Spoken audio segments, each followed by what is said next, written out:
Friends, APS RTC యాజమాన్యం ఒక స్పష్టత ఇచ్చింది. అదేంటంటే ఆర్టీసీ ఎప్పటికీ ప్రభుత్వ రంగ సంస్థగానే కొనసాగుతుంది తప్ప ప్రైవేటీకరణ జరగదు.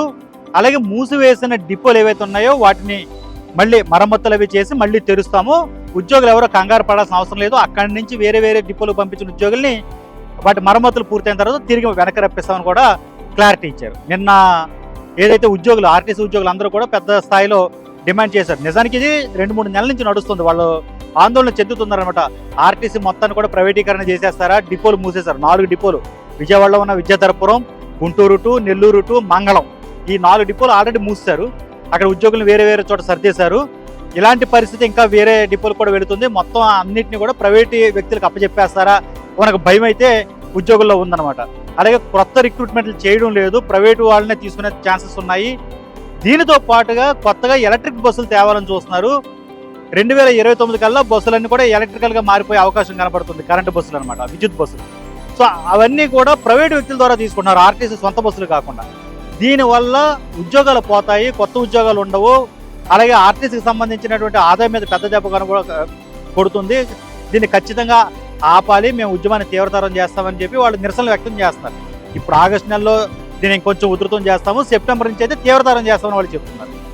వీటన్నిటికీ అంటే వాళ్ళు ఉద్యోగుల డిమాండ్లన్నీ విన్న తర్వాత చాలా క్లియర్గా ఒక స్పష్టత ఇవ్వాల్సిన అవసరం ఉందని భావించి ఆర్టీసీ ఎండీ చైర్మన్ బాలసుబ్రహ్మణ్యం గారు ఒక క్లారిటీ ఇచ్చారు. ఆయన ఏమంటారంటే, మేము ఎలాంటి పరిస్థితుల్లోనూ కూడా ఆర్టీసీని ప్రైవేటీకరణ చెయ్యము, ఇది ప్రభుత్వ రంగ సంస్థగానే ఉంటుంది.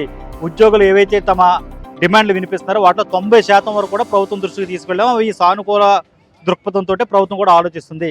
అవి కాకుండా ఇంకా వేరే డిమాండ్స్ ఏవైతే ఉన్నాయో వాటన్నిటిని కూడా ప్రభుత్వం దృష్టికి మేమే తీసుకుని వెళ్తాము ఉద్యోగ సంఘాలతో కలిపి. కాబట్టి వాళ్ళందరూ కూడా త్వరలోనే తమ తమ డిమాండ్లు తీరే పరిస్థితిని అయితే చూడొచ్చు అని ఒక హామీ అయితే ఇచ్చారు.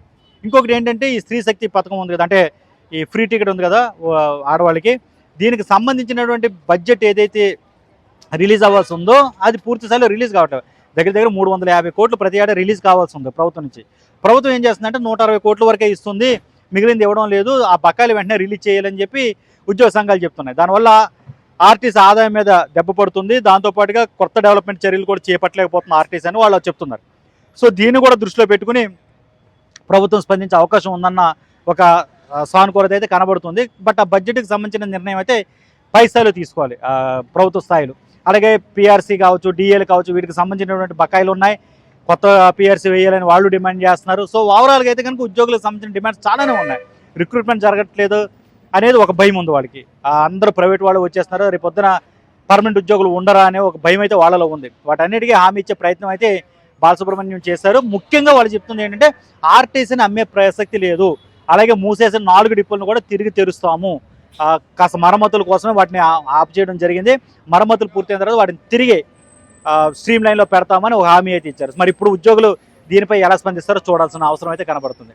మరిన్ని అప్డేట్స్ కోసం చూస్తున్నాం ఏబీపీ దేశం.